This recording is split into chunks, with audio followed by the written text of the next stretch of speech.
Hola, yo soy Cristina Belfu, bienvenidos a Pieza Única y el día de hoy tengo un invitado que de verdad tiene los ojos llenos de paisajes. Se trata del maestro Jorge Obregón, un pintor paisajista y quizá el único reconocido que aún pinta en lugar, en el espacio, in situ. Bienvenido, Jorge, ¿cómo ¿Qué estás? tal, Cristina? Muy bien, muchas gracias. Gracias por la entrevista. Siempre es un placer hablar contigo, sobre todo porque eres un artista de los pocos que ha logrado todo, ¿no? Ser reconocido, estar en museos, estar en el mercado del arte y bueno, todavía con una edad muy propia para seguir creciendo, pues internacionalizarse, conocer todos los espectros del arte y creo que no cualquiera lo logra y sobre todo creo que es un ejemplo, pues para todos aquellos que creen que del arte no se puede vivir o que el arte es una carrera muy complicada.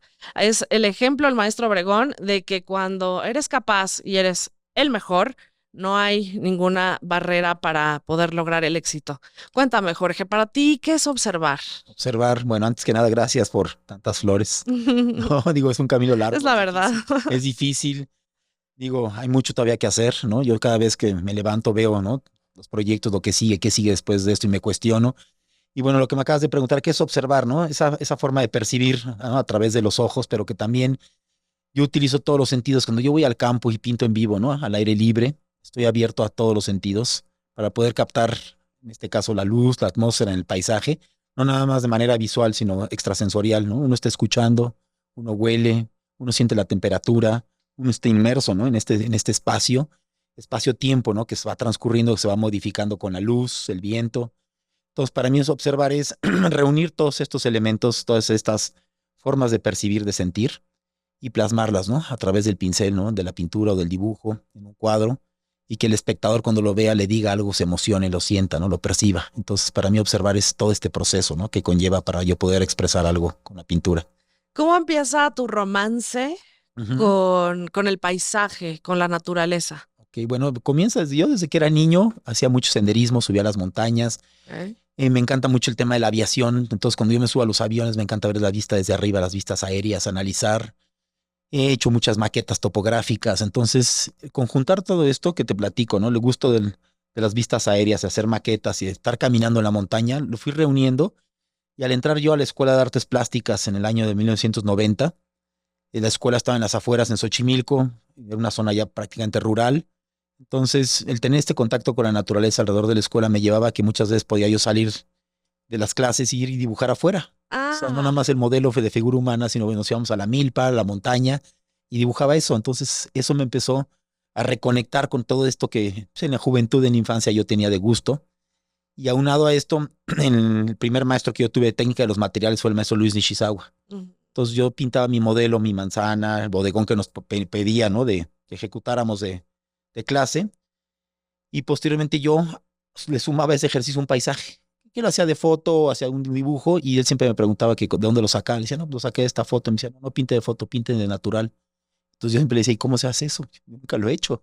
¿No? Voy y disfruto las salidas al campo, pero entonces, en ese entonces él me invita a unirme con él a pintar con un grupo que él tenía de alumnos y de ayudantes.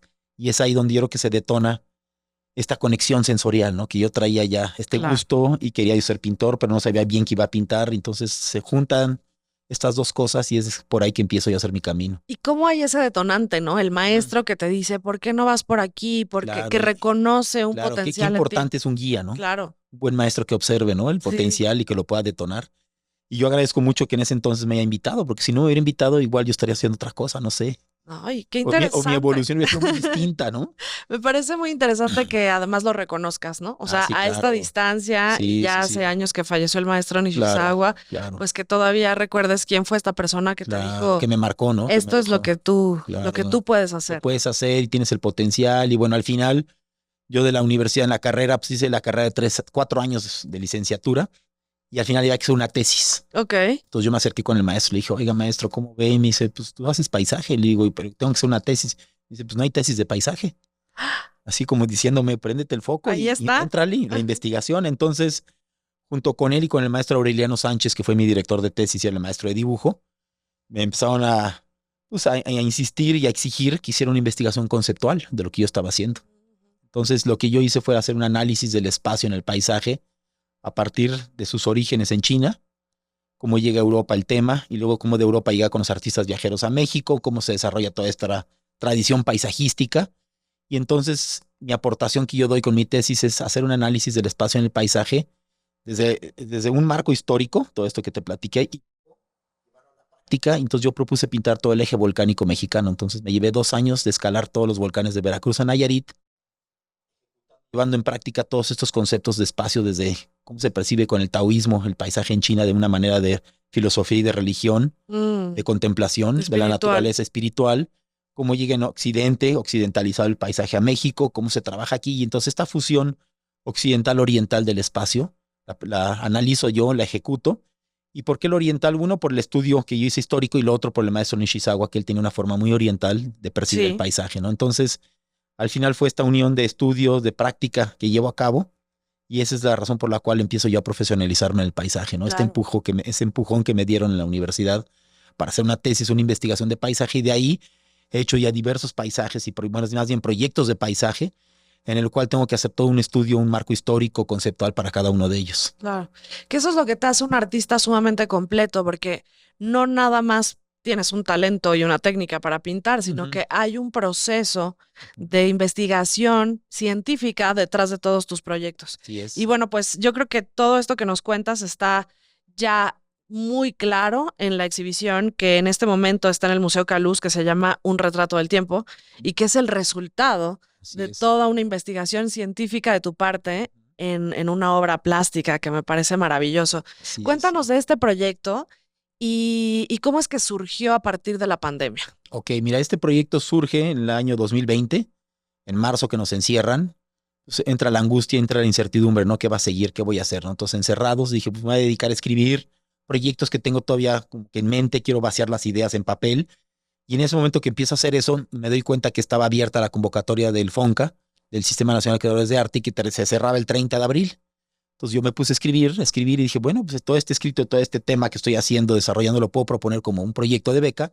Y es lo que hago. Yo propongo hacer un proyecto que se llama La Luz en el Calendario Agrícola. Ok. Lo calendaricé en 3 años, como lo pide el FONCA. Entonces, en el primer año propuse hacer una investigación del área de la región de los volcanes Popocatépetl y Iztaccíhuatl, analizando cómo se medía el paso del tiempo en época prehispánica en relación al calendario de horizonte. Esto es, que los puntos más prominentes en el horizonte, que son los volcanes, se utilizaban como marcadores para el amanecer o el atardecer donde salía el sol o se metía. Desde adoratorios prehispánicos que tienen petrograbados, que tienen un simbolismo para marcar el paso del tiempo para los agricultores. Entonces, todo esto es una cosmovisión de cómo controlar el tiempo para poder controlar la cosecha del maíz, ¿no? Desde que se siembra, se bendicen las semillas, se pide el agua. Entonces, era una estrategia, ¿no? Muy, muy importante, casi militar en esa época, para poder controlar la alimentación de los pueblos y del desarrollo de una cultura a partir de esa medición del tiempo, que bueno, en ese entonces no había ningún instrumento como relojes, como lo que tenemos ahorita, sino era la observación. Entonces, a partir de esta conceptualización de observación del horizonte, yo propongo ir a observar estos amaneceres, pero pintarlos en vivo desde estos sitios, que para eso tuve que hacer todo un estudio arqueológico, arqueoastronómico, tomando talleres, conferencias, leyendo libros de este tema, que no era el tema mío que yo dominaba, pero que me interesaba mucho. Entonces calendarizo yo mi proyecto a 3 años. El segundo año fue el área del Nevado de Toluca, en específico la estela del Mirador del Nevado de Toluca, que está ahorita en la exposición presentada, una estela del año 600 después de Cristo, que nos la prestaron, que es un marcador solar muy importante que se encontraba a 4.330 metros, que se sustrajo esa estela en el año 1962 del volcán. Se baja al museo. El arqueólogo que apoya mi proyecto hace una tesis doctoral de esta estela, me da la posición geográfica con GPS de dónde se encontraba esta estela. Entonces yo acudo a A ese presenciar estos lugar. fenómenos de una manera, pues, con la inquietud y la incertidumbre de que si irá a suceder o no irá a suceder, yo apostándole que sí. Y Ujú. bueno, es toda una emoción cuando uno ve que el sol sale desde el Que punto que efectivamente, marca, ¿no? ¿no? Y que es un marcador y que tiene más de 1.400 años el sol saliendo ahí, y que ya había una civilización, una cultura adorando, ofrendando y observando esto. Entonces yo 1.400 años después propongo llevarlo a la plástica y pintar la luz, la atmósfera, desde este lugar, con toda esta simbología, el simbolismo de que el sol sale de diferentes puntos, y que cada punto tiene una simbología, ya sea para un paso cenital, un solsticio, un equinoccio. Y bueno, el proyecto reúne todo esto, y el último año del proyecto reúne lo que es un estudio en la región lacustre de Chalco, Xochimilco, Tláhuac y Milpalta. Entonces es un proyecto muy completo porque yo manejé el calendario agrícola que inicia el 12 de febrero y termina el 30 de octubre, que son 260 días. Lo manejé pintar las fechas calendáricas muy importantes y representativas de este calendario cada año en cada región. Entonces, por ejemplo, el 12 de febrero que inicia el calendario agrícola, lo hice primero en la región de Cocotitlán, Valle de Chalco, después me fui al Nevado de Toluca, la zona de Tenango del Valle, y el último año me fui a la zona de Milpalta para presenciar cada uno de estos fenómenos que suceden en diferentes latitudes, diferentes culturas, civilizaciones, pero que todas eran agrícolas y todos tienen marcadores para medir el paso del tiempo desde su perspectiva, Wow. alineados a algún cerro. Mira qué interesante. Yo creo que recuperas allí una tradición del arte en la que el artista era como una especie de sabio que conocía de astronomía, ¿no? Que conocía de Ujú. ciencia Así y es. que además tenía como un enfoque incluso espiritual en torno, pues, a la vida, a su entorno. Sí, Entonces, pues tu proyecto es muy completo. O sea, creo que logras llevar el paisaje a algo conceptual. sí, Y también eso me parece una aportación interesante de tu obra porque hablábamos ese día en la exposición como hay como una tendencia a pensar que el paisaje es algo ya superado, ¿no? así En la es. plástica Sí, ese mexicana. es un cliché que hay actualmente, ¿no? Sí, Y bueno, desde hace mucho tiempo, ¿no? De sí. que el paisaje ya fue hecho, fue superado, es algo ya obsoleto. Ujú. Y sí, lo dices bien, yo lo abordo desde un punto de vista conceptual, espacio, tiempo, actitud de estar inmerso en él, pintando en él, tener un resultado pictórico con un estilo realista, pero atrás de eso, como comentas tú, hay toda una actitud multidisciplinaria en Sí. la cual yo quiero unir ciencia con la arqueoastronomía, la arqueología, tradición y cultura, con el conocimiento de los campesinos y su actitud de estar labrando el campo con todos estos conocimientos y bueno, el punto de vista pictórico, ¿no? Entonces unir estas tres disciplinas, confrontarlas, estudiarlas y generar un resultado en el cual el público las perciba, ¿no? Sienta todo esto. Mira qué interesante. Sí. Bueno, hay hasta estaciones para poder oler Ah, sí, lo que así hay es. alrededor de ti, que seguro es parte Sí, de la experiencia de estar en el paisaje, ¿no? así es, ¿Qué sí. se siente pintar en la madrugada, Ajá. en la En la noche? noche, Porque sí, tienes sí, sí. eso es muy interesante.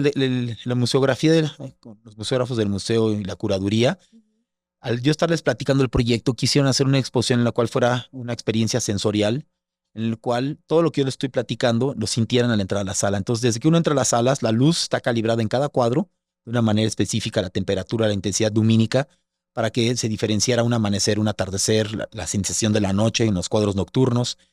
Y junto con esto de la mano va también el audio. Hay un audio que grabó Jorge Solís, en el cual estuvo grabando momentos donde yo estaba en el campo pintando in situ y hizo todo un trabajo de modulación sonora, que es la que acompaña cada una de las salas, tiene su sonido. Y aparte están las estaciones olfativas que comentas. El Museo Sí. del Perfume hizo un patrocinio haciendo esencias de lo que les pedíamos nosotros, ya fuera el copal, el olor a tierra mojada, el olor de ciertas flores.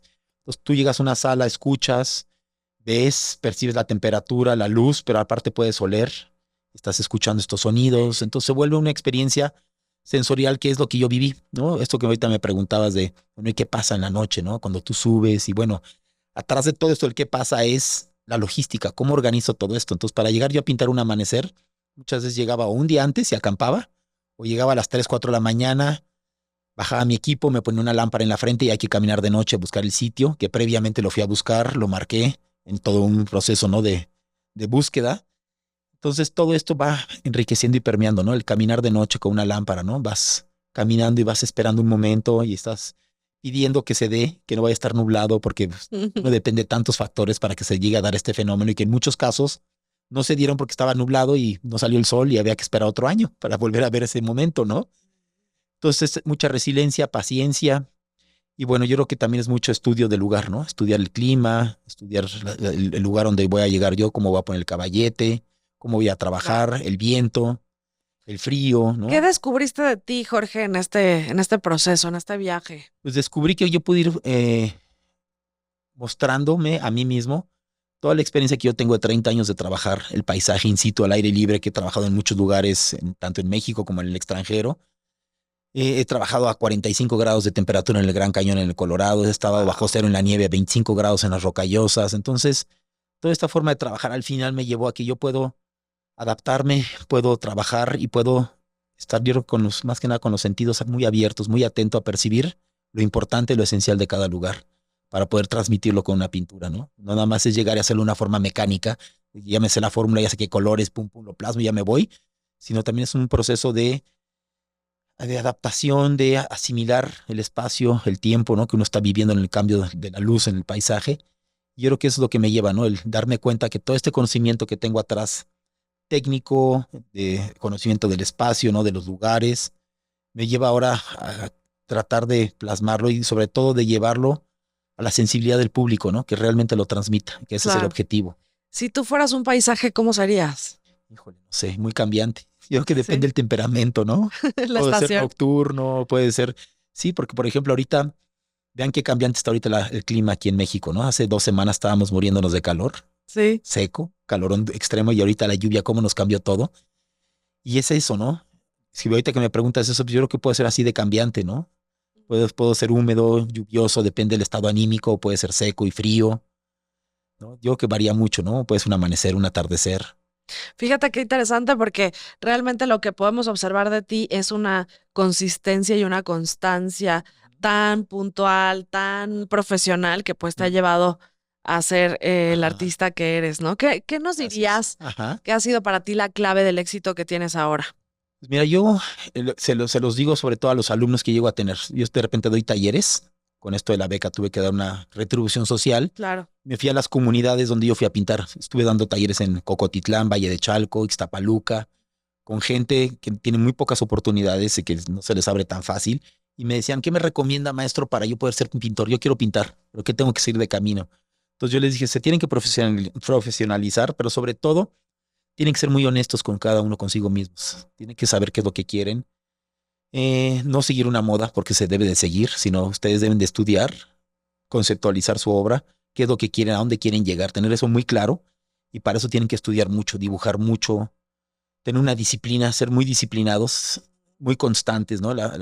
No querer ser como lo es todo actualmente, ¿no? Todo es inmediato, todo es rápido, ¿no? Todo lo tenemos al alcance de un celular, todo es así, ya está, ya lo sé, ya lo tengo, ya lo capté, ya tengo la información. Pero el proceso de un pintor es mucho más largo. Es como una cocina a fuego lento que se tiene que ir madurando, que tiene muchos tropiezos y errores en el camino que hay que saber sortear, hay que aprender de eso. Entonces es paciencia, es resiliencia, es profesionalizarse, es educar, es leer mucho, observar muchas exposiciones, muchos maestros, y en base a eso tienen que autopreguntarse y decir, bueno, ¿qué es lo que quiero? ¿No? Es donde entra esta, decir, ser honestos consigo mismos. claro. Yo creo que hay algo de rebeldía en un Ujú. proceso de paciencia para un Sí, mundo como en el que estamos hoy, y de ¿no? inmediatez, ¿no? Sí, Hay que ser claro. inmediatos, hay que ser explosivos, hay que ser Sí, rápido. Entonces, sí. muchos pintores son así, digo, salen cosas muy buenas, pero también la técnica es algo bien importante para que perdure una pieza, una obra. Entonces, dentro de la técnica requiere de muchos años de dominio, de destreza para dominarla, desde preparar un lienzo, saber de una imprimatura, saber la reacción química de los colores. Entonces, todo eso lleva mucho aprendizaje, mucho tiempo atrás de estudio. Sí, no es cualquier cosa. Entonces, dentro de la inmediatez, digo, pueden ser un pintor muy expresivo, muy conceptual, pero si puede tener todo esto atrás controlado, creo que es donde se demuestra la riqueza, ¿no? De una persona artísticamente, ¿no? Hablando. ¿Y cómo se logra vivir del arte, Jorge? No es fácil. Yo al principio yo comenzaba, digo, haciendo muchos intercambios. Recuerdo muy bien el pediatra de mis hijos, que yo me acerqué, no tenía dinero, tenía que pagar las consultas, las vacunas. Entonces llegué y le dije, oye, pues tengo que pagar vacunas, me alcanza ahorita para uno, el del otro no. Yo ahorita tengo 3 hijos, 2 son gemelas, cuatas. Entonces llegaba y tenía que dar vacuna de 2 niñas. En ese momento le dije, pues te hago un intercambio, te doy un cuadro y dame las vacunas de un año. Y así hice mucho, para hacer trípticos, catálogos, hacía intercambios con empresas para la impresión y yo daba un cuadro. Y así tuve que trabajar. Mis primeras residencias que hice en el año 97 con Fundación Vancomer. Ujú. Me dieron el boleto de avión para irme a España a hacer una residencia de paisaje, mi primera residencia fuera de México. Al mi regreso yo tuve que dar un cuadro a cambio, ¿no? Para pagar un poco este intercambio, ¿no? De económico. Entonces, ¿cómo se puede vivir del arte? Pues yo creo que hay que irse siendo muy creativos y hay que ir abriendo caminos, hay que buscar todas las opciones, ¿no? Buscar tanto coleccionistas, clientes, tocar puertas, hacer intercambios y entrar a concursos, entrar a subastas, ¿no? Ir validando uno el valor de su obra, Claro, porque no falta el cliente o el coleccionista que dice, bueno, ¿y por qué vale eso tu cuadro? Yo te doy la mitad. Entonces hay que tener, ¿no? Un sustento, ¿no? Real y decir, bueno, mi obra vale de esto porque tiene esta carrera, esta trayectoria y porque actualmente he subastado mi obra y se ha catalogado en este rango de precios y hay un registro. Entonces sí, hay que ir uno defendiendo, ¿no? Su postura para poder ir viviendo y que no se vaya devaluando y denigrando y cada vez uno ganar menos, ¿no? defender tu trabajo, ¿no? Sí, eso. Fíjate que yo he tenido la impresión de que muchos artistas, sobre todo los que son egresados de la UNAM, que estudiaron arte, Sí, consideran como peleado el mercado del arte y el estudio del arte o el ser un verdadero artista, como claro, si el sí, entrar al mercado te demeritara claro. intelectualmente. ¿Tú qué Ujú. piensas sobre esto? Mira, son muchas posturas ideológicas que las fui entendiendo yo en la escuela. En la escuela hay una tendencia mucho hacia la izquierda, Mm, ¿no? A ser más socialista. Y la tendencia del mercado del arte es mucho más capitalista o totalmente capitalista. Entonces uno tiene que ir mediando, creando un balance, ¿no? Ok, estudias los conceptos del arte, los sociólogos, los críticos, ¿no? Que son más socialistas o son más con un conocimiento más globalizado hacia un populismo, podríamos decir, en el arte, ¿no? El arte para todos, ¿no? claro, Que es lo que también, nos enseñan en la ¿no? universidad, Sí, ¿no? El sí, alcance sí, para todos. Pero cuando sales a la realidad, dice, bueno, para todos, pero no todos me van a comprar. No sí, todos tienen el poder adquisitivo para que yo pueda vivir de esto. claro. Entonces tienes que entrar en un mainstream, ¿no? En esta corriente, que es un capitalismo total, ¿no? De las subastas, ¿no? Las ferias de arte, donde entran los coleccionistas y bueno, entonces yo siento que hay que ir mediando, ¿no? Tienes que, bueno, sustentar tu trabajo muy bien profesionalizado conceptualmente, pero por otro lado tienes que entender cómo funciona el mercado del arte y es totalmente capitalista y es una vorágine tremenda, entonces te tienes que ir ahí acomodando, tienes que ir viendo dónde encajas, en qué galería, en qué espacio manejan tu obra, tu estilo, tu mercado Claro, y ir abriendo un mercado también, que es muy importante eso, ¿no? Ir buscando irlo cuidando coleccionistas. desde el principio, Desde ¿no? el principio, exactamente, consintiendo a tus clientes, a tus coleccionistas, invitándolos, haciéndoles sus recorridos privados especiales en cada exposición que uno hace, llevándoles algún catálogo, libro, ¿no? Ujú. Una atención, tratar de publicarles la obra que ellos te compran. Ellos compran la obra y dices, bueno, ahora como una respuesta voy a hacer una exposición y te voy a publicar tu libro que me compraste y le va a dar un plus. Tu Entonces, obra, claro. esto al final es un intercambio, ¿no? De ganar, ganar siempre, ¿no? Sí, Entonces hay que ver toda esa psicología, cómo se maneja con el ser humano, ¿no? Que siempre el coleccionista quiere tener la mejor pieza, la única, pero quiere que esté publicada. Entonces hay que ir viendo cómo eso se puede generar una sinergia para que se genere una actitud de deseo, ¿no? Hacia algo. claro. Eres una persona muy positiva, Jorge. Eso me Gracias, gusta gracias, mucho. gracias, Pero, Cristina. ¿cuáles han sido tus desafíos más importantes o más radicales, digamos, que cambiaron tu vida a lo largo de estos años que nos cuentas que Ujú. has trabajado como artista? Que, bueno, he tenido varios desafíos desde que llegas y pides una exposición y se te cancela, se te la quitan. Por ejemplo, yo ese desafío lo tuve con la pandemia, ¿no? Que yo que muchos vivimos ese gran desafío, cómo adaptarse, ¿no? Un momento. Entonces yo tenía en marzo, finales de marzo, tenía por inaugurar una exposición en el Centro Cultural de Japón, que está en la calle Fujiyama, en lo que es el Club Japonés. Sí. Tenía un proyecto que yo había trabajado desde el año 2019, que era hacer una serie de pinturas de paisaje de Japón y de México, pero con técnica japonesa. Un año antes yo había estado en Japón exponiendo, entonces un grupo de japoneses me invitaron a hacer una exposición en Japón. Compré el material, los papeles japoneses, la tinta, todo, estuve haciendo mis pruebas, estuve ensayando, perfeccionando todo, entonces hice una serie de paisajes en Japón cuando estuve y luego en México. Entonces era una exposición que se llamaba Expresión del Silencio y el gran desafío fue que ya tenía lista la exposición, ya estaba el catálogo impreso, la invitación, todo y entra la pandemia y se me cancela. Oh, El club japonés todavía me dice, si quieres la podemos inaugurar, pero que no venga gente. Entonces dije, híjole, qué difícil inaugurar una exposición para mí, ujú. para el director nada más y que esté cerrada y que nada más quede como un currículum y decir, pues, se expuso. Y yo dije, no, yo me voy a aguantar, voy a guardar todo. Y son esos retos, ¿no? De que uno aprende, uno lo guarda. Y bueno, al final esa exposición se presentó ahí 2 años y medio después. Después me la llevé a Japón, lo logré llevarla, pero pues todo con fecha del 2020, ¿no? El catálogo, la invitación. Y bueno, son esas cosas que pues, uno no planea, uno no sabe qué va a pasar y hay que irse adaptando, ¿no? Y así igual me ha pasado pidiendo becas, ¿no? Que no me la dan y no me la dan y pues 22 años pidiendo una beca y hasta que me la dan. Es Wow. la persistencia, ¿no? Ser muy paciente, Sí. muy resiliente. Y bueno, el carácter tiene mucho que ver, yo creo que ahí en eso, ¿no? Qué interesante, Sí, Jorge.